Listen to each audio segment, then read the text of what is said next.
In Alberta, Premier Danielle Smith is expected this afternoon to announce they are starting a Crown Corporation to be the proponent for a new pipeline. In your estimation, what does the province of Alberta now need to do to engage with British Columbia around moving oil through our province to the coast near Prince Rupert? Well, I guess, it's neighborly relations are crucial between Alberta and British Columbia. And that's a relationship that needs to go both ways.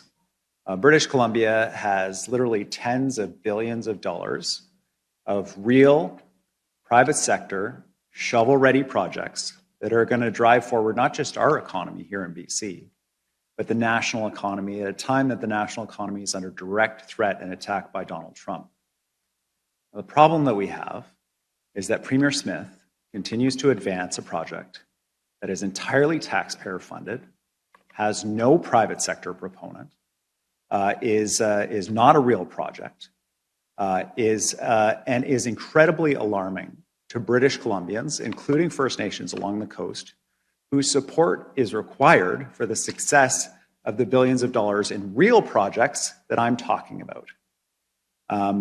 We need a major projects office at the federal level, not a major distractions office, not a major politics office, but an office that advances real shovel-ready projects that will move this economy forward in British Columbia and nationally.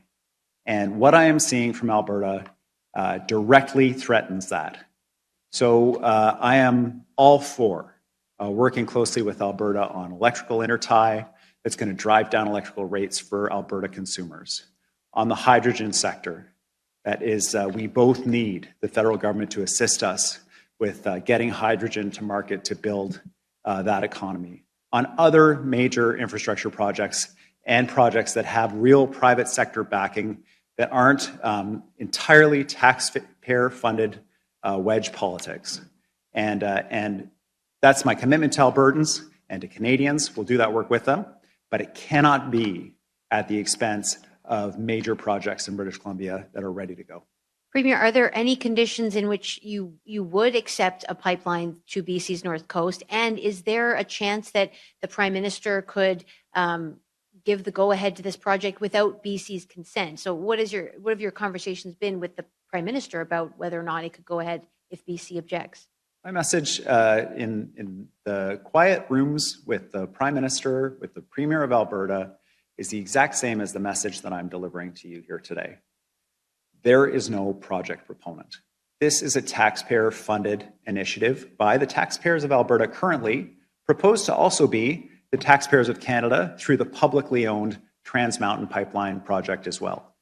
This pipeline project requires a tanker ban off the coast to be lifted if, hypothetically, a proponent was ever found.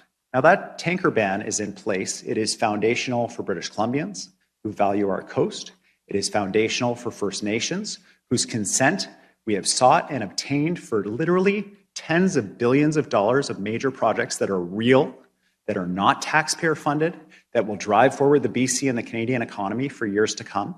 And so the challenge that I have is that this proposal from the Alberta Premier for taxpayers to do this work comes at the expense of real private sector projects that are going to lift our economy and lift the national economy, and for no apparent reason other than one can only assume politics. And so all I can say is let's stay focused on real projects, is what I say to the Prime Minister, is what I say to the Premier of Alberta. There's so much we can do together to improve the lives of Albertans and British Columbians and Canadians. And let's focus on those shovel-ready projects with real proponents that don't have to be funded by taxpayers. Just turning back to the pipeline, you've expressed your point of view, and I'm just wondering, what would you do if there is something that seems to be gaining traction, whether it's from taxpayers in Alberta or otherwise? We've heard previous premiers like Premier Horgan talk about throwing every tool in the toolkit to prevent such a thing from happening. What's your position? What would you do to, prevent an oil tanker ban being lifted, or what can BC do to stop this? And also, if you wanted to weigh in on the assault of the neighbor by the ostrich farm, I'd welcome a response to that too. Okay. So on the pipeline project, my priority as the Premier of British Columbia is to ensure that we're delivering projects that are going to lift up the BC economy, give families good, high quality, high paid jobs so they can respond to some of the cost pressures they're seeing, that's going to create revenue for public services that people need and deserve. The proposals being advanced from Alberta are just that. They are sketched out on a piece of paper. There is no proponent. It is entirely taxpayer funded. And the fact that there is not a private proponent, despite obviously huge willingness on the part of Alberta to subsidize this using tax dollars, should tell you everything you need to know about the reality of this project, which is that it is not a real project. The real projects that we have that are going to support families, support the province, support the country in this time of economic peril are put directly at threat by this proposal because this proposal causes the First Nations along the coast and many British Columbians, myself included, who value our coast, to believe that the coast is under threat, which it is not. And so I think I've said it 5 different ways. I'll say it again. Let's stay focused on the shovel-ready real projects and proceed in that direction. I want to go back to the pipeline.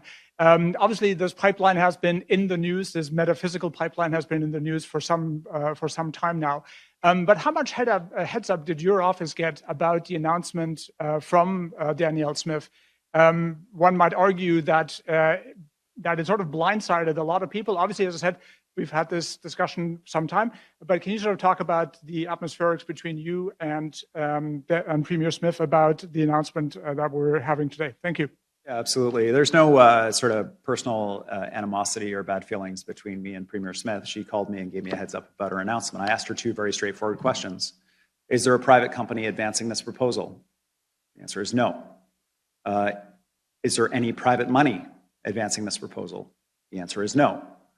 To my mind, that means this is not a project that is in competition with the real multi-billion-dollar private sector projects being advanced by British Columbia. To Premier Smith, this is just a road bump. We have a very different perspective on that, and I understand why she would want to be talking about that.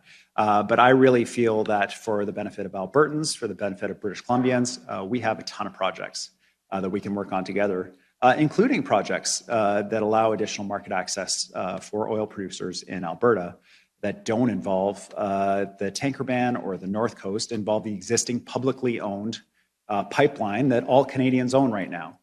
And so, those are the areas where I believe we should be focusing our attention. She's going to focus her attention where she chooses, and hopefully we can find a path forward to work together. Hi, thanks. Premier, I think we continue to ask you questions about the pipeline because you have in the past kind of given a range of answers that indicate that you might be willing to entertain an oil pipeline. So let me try again. You keep saying this is not a real project, but Alberta is filing an application.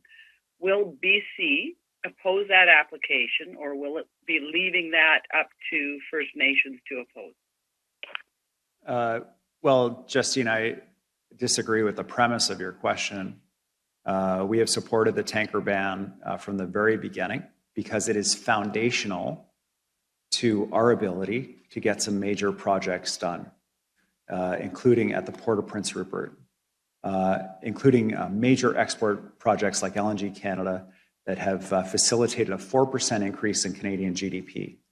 And to put that tanker ban at threat, it's not just a threat to our pristine coast that so many British Columbians, including myself, value, but it is a direct economic threat to the kind of economy that we're trying to build in the country here.